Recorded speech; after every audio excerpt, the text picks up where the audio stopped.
Hello, my name is Orion Harbaugh, and today we're going to be talking about using the Thomson effect to generate electricity in the coldness and darkness of outer space. So, first, let's talk about the Peltier effect. So, I like my fridge, and I like my computer. I mean, my fridge keeps things cold, it keeps my food fresh, so I can enjoy it on a good day and not get sick. And my computer, it runs really well, it runs nice and fast, and a lot of gamers I know love to have a really quick, fast computer that can generate all the cool little graphics and all that stuff. But it needs coolant because those computers are at risk of overheating a lot. So they use Peltier devices in order to keep cool. So, how does the Peltier effect work? All right, so we're going to talk about that. A Peltier device is made up of, it's like a little tile, and it has two sides, and each side of it is made up of a certain metal, a certain semiconductive metal. So one side has copper, another side has a bismuth tin combination, or you can interchange it. Either way, each metal has to be different for each side. So one side will have negative current going through it, and the other side will have positive current going through it. So what happens is, in the negative side, you have a lot more electrons because it's the negative side. There's more electrons. Electrons are negative. So all the electrons are here. They're all partying. They're like, yeah, it's great, but it's getting really crowded, and I want to move to the other side. So Bob over here, this little electron, he's like, all right, I'm going to go over to the other side, and I'm going to use my buddies to get over to the other side. I'm going to go with my buddies. So he and his friends decide to move to the other side, and they take some power from that side and drop it off at this other side. And what happens is, when they take that power, this side becomes cold. So this metallic surface becomes cold.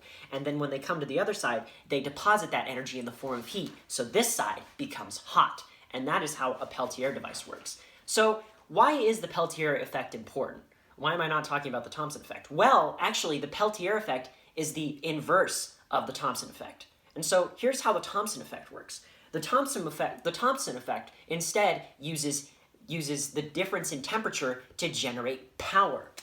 So I'm going to show you how that works. All right, so it's going to have the same principle, right? We have all these electrons here in each side. One side has more electrons, one side has less electrons. So what happens is, the side with less electrons is the side that gets cold. So you apply a large amount of cold energy to a Peltier device. You make one side super duper cold, and you make the other side really, really hot. And what happens is, the electrons on the hot side begin to spread out, and the electrons on the cold side begin to condense in. So what happens is, all the electrons get super spread out and just start moving around, and they're like, oh my god, and then you have this side, so all these electrons are like, all right, we gotta move to the other side. So they jump to the other side, using all of that excess energy, they jump to the other side, and then deposit electricity going down the line. And so that's how it works. So the electrons will move to the other side in trying to find a calmer state. So they're like, oh my god, I'm too active, I need to slow down. So they'll move to the other side, and they'll keep moving until they're allowed to slow down. And of course, they won't. They're just going to keep moving around the wheel inside of the electronic device. So that generates an electric current. And so that is how the Thomson effect generates power. So when is the Thomson effect used? Well, the Thomson effect is mainly used, and this is my favorite part about it, the Thomson effect is used heavily in space. So today, the Thomson effect is used in many space probes that are sent out there way beyond the outer reaches of the sun, and so they can't use their solar panels. They're like, oh shit, where are we going to get all this power? So we have to get all that power from somewhere else. So what do? Well, they get power from another device. They get power from a little bit of plutonium or some other nuclear piece of nuclear material, which generates heat.